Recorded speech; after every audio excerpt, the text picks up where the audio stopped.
Hello, good morning, शुभ बिहानी। आज भोटहरू सबै कम्प्लिट भइसकेको छ, काउन्टिङ पनि हुँदैछ। तर यो देशको जनता देखेर म त छक्कै पर्छु।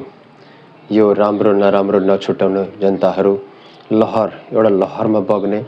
हुन त 2 महिना पहिला भारतले पनि भनिसकेको थियो कि अब की प्रधानमन्त्री बालन शाह, जो कि वर्ल्डको सबभन्दा नराम्रो देश हो, जसलाई हाम्रो घरभित्रको चासो हुन्छ, तर उसले आफ्नो घरभित्रको चासो छैन। आफ्नो देशमा रहने मुस्लिमहरू भरिसकेको छ। नागरिकताको नाममा विदेशीहरू नागरिकता लिइरहेछ, उसलाई त्यो याद छैन।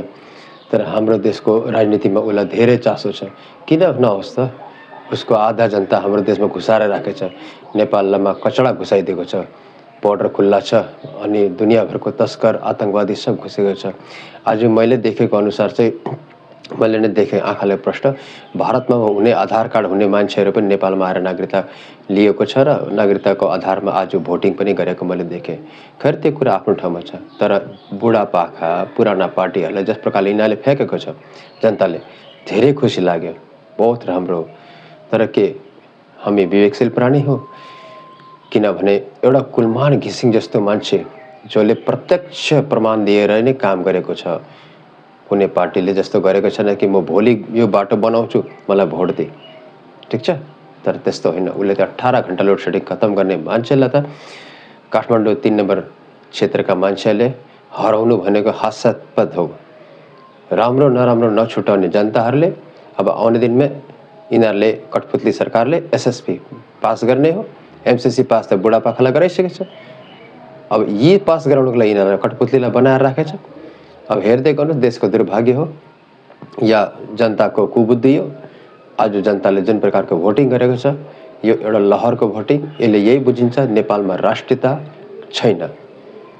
आज यत्रा बच्चाहरू मरेका लासका आज भन्छु म, एउटा दुःखको घडीको त्यो क्षण हामी बिर्सिन सकेका छैनौँ।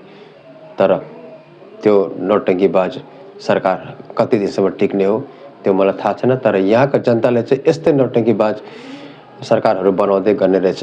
मलाई त बडा दुःख लाग्यो। राष्ट्रियतामा राष्ट्र के सबभन्दा ठुलो हुन्छ र मान्छेको व्यक्तित्व ठुलो हुन्छ। एउटा जनजातिको छोरोले गरेका होइन, बालेन आफ्नो ठाउँमा छ, तर त्योभन्दा पनि एउटा अब्बल तल एउटा साधारण मान्छे राजु पाण्डे जित्नु भने एउटा बडा अचम्मको कुरा हो।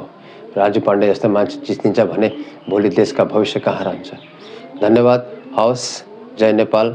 आउने दिनको लागि राम्रो सोच पैदा गर्नुहोस्, राष्ट्रियतामा बढ्नु होला, आफ्नो घरका वरिपरिका गतिविधिहरूलाई ध्यान राख्नु होला।